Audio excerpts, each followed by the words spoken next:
Hello, Dark Reader, and welcome to the Dark Side of the Library podcast. My name is Katie, and today on this minisode, we are going to be talking about a novella.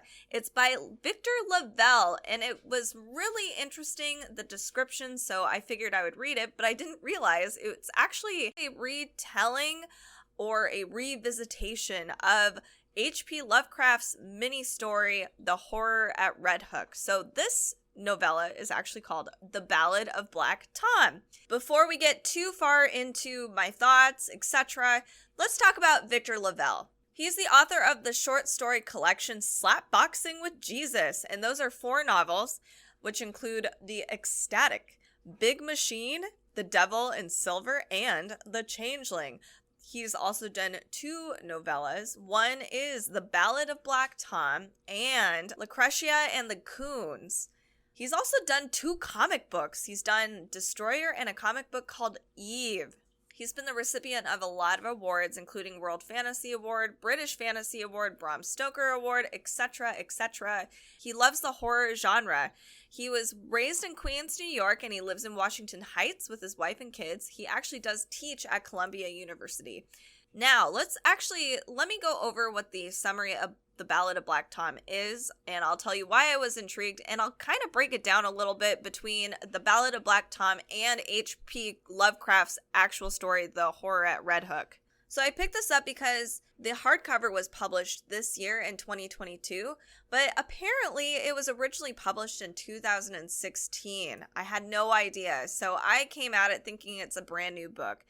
All right, so here is the summary of the story. People move to New York longing for magic, and nothing will convince them it isn't there. Charles Thomas Tester hustles to put food on the table, keep the roof over his father's head from Harlem to Flushing Meadows to Red Hook. He knows what magic a suit can cast, the invisibility a guitar case can provide, and the curse written on his skin that attracts the eye of wealthy white folks and their cops. But when he delivers an occult tome to a reclusive sorceress in the heart of Queens, Tom opens a door to a deeper magical realm and earns the attention of things best left sleeping.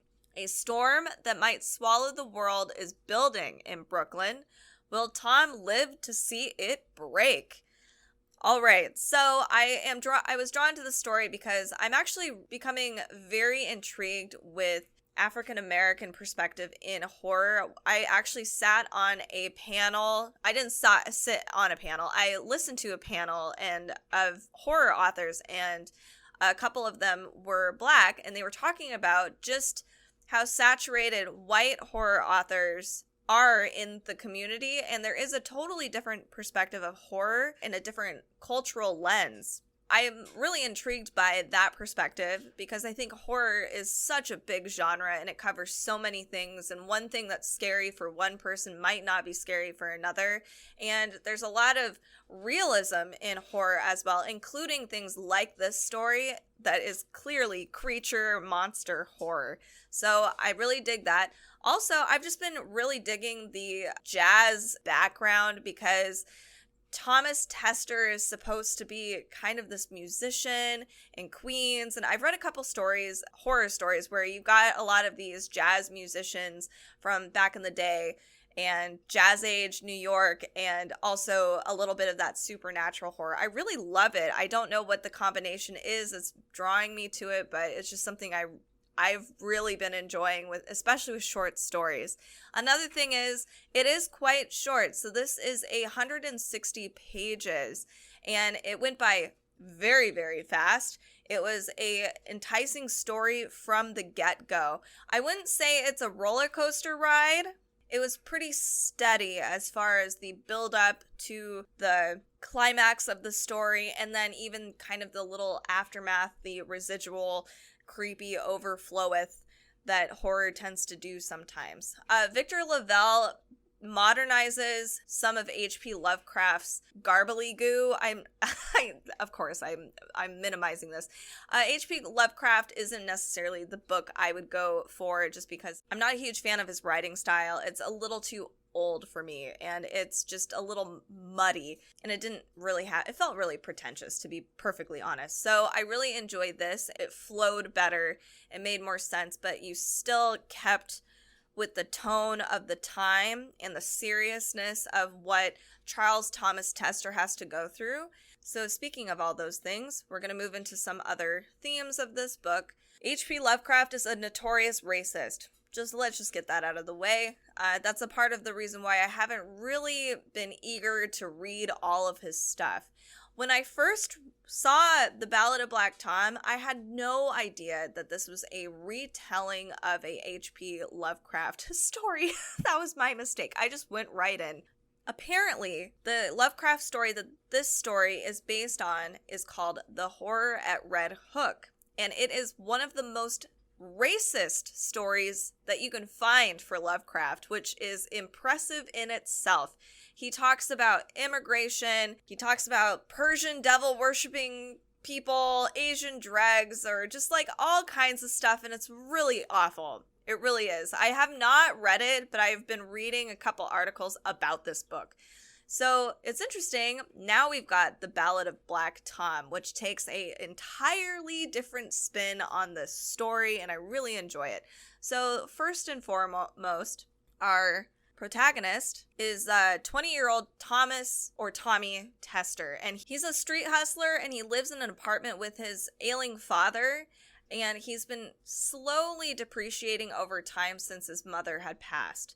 We also have a scene in the very beginning where Tommy delivers this mysterious yellow book to a woman in Queens named Ma'at. Then we have Tommy being investigated by two detectives, Detective Malone and a PI, Mr. Howard. And this is because Tommy was approached by a wealthy white man named Robert Suidam. Suidam offered Tommy a large sum of money to play his guitar at an upcoming party. By the way, Tommy is not a good singer. So, like, he might be able to play guitar fine, but, like, as far as his singing capabilities, they're subpar at best, and he knows that very well. He just knows how to work it. So things get a little strange when Tommy actually does go to Suidam's mansion and he finds it empty. And then he says that he's running a trial for the party that he's going to hold. And this is where things get a little weird, strange. We get to this part where we're waking the sleeping king.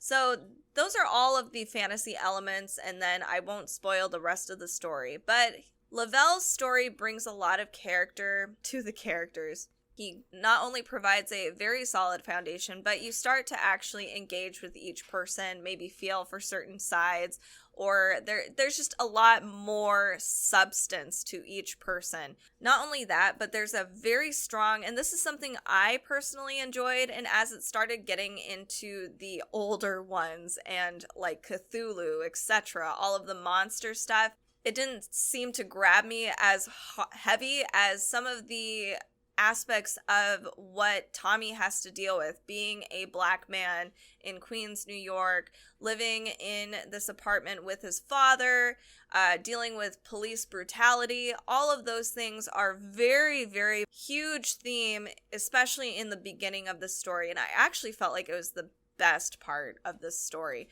The police are just constantly harassing Tommy to the point where it's like too much to handle for the most part. Also, just how Tommy has to mask himself, like his true self. He has to minimize himself and play this particular part that white people want him to play.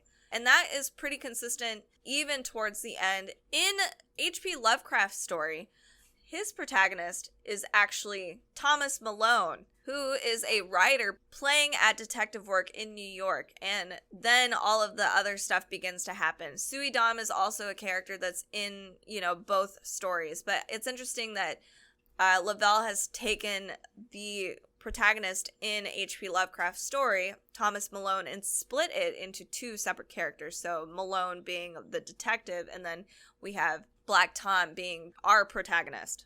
So I actually did thoroughly enjoy this book. I got through it very quickly, and it was very dark. It had a lot of dark themes throughout, and they were different kinds of dark. So obviously the dark aspects of racism, police brutality, dystopic themes, right? Those were very prevalent. But then we have like the dark, brutal, monster, evil stuff going on where there's actual gore, blood, strange time lapses that, there's just a lot of weird stuff going on, more psychological thriller. All of those elements were also present. So overall, this was a very good novella. I liked how much was packed into this story, and I really enjoyed this version of H.P. Lovecraft's works because not only is the writing style just so much, it's just smooth, it's easy, it's relatable, but it's also, a very, very different perspective, and I appreciate it. It was very good. So if you want just something that's a little bit of a short read, I do recommend this, especially since we are approaching Christmas season. We are, I always think of Krampus and all of the fun monstery elements in the darkness during fall and winter time. So check this one out. This is a pretty awesome novella. It is The Ballad of Black Tom. This is by Victor LaValle. If you are looking for other dark reads, make sure to join us on our socials at Dark Side of the Library. We are on Instagram, YouTube, and Facebook. And we have an Amazon Live channel. You can find us at amazon.com/live/Dark Side of the Library. If you are looking for creepy books to keep you occupied during this wintry season, make sure to check out our show notes at darksideofthelibrary.com. We have a lot of cool books over there, and there is quite a few awesome books coming out at the end of the year and the beginning of the year. Stay tuned every Wednesday and Friday for new episodes. Make sure to leave a review and a comment on your favorite listening app. It really helps us out. And spread the word. Let other people know about Dark Side of the Library. Thank you guys so much for listening. Have a creep-tastic weekend. We'll see you soon.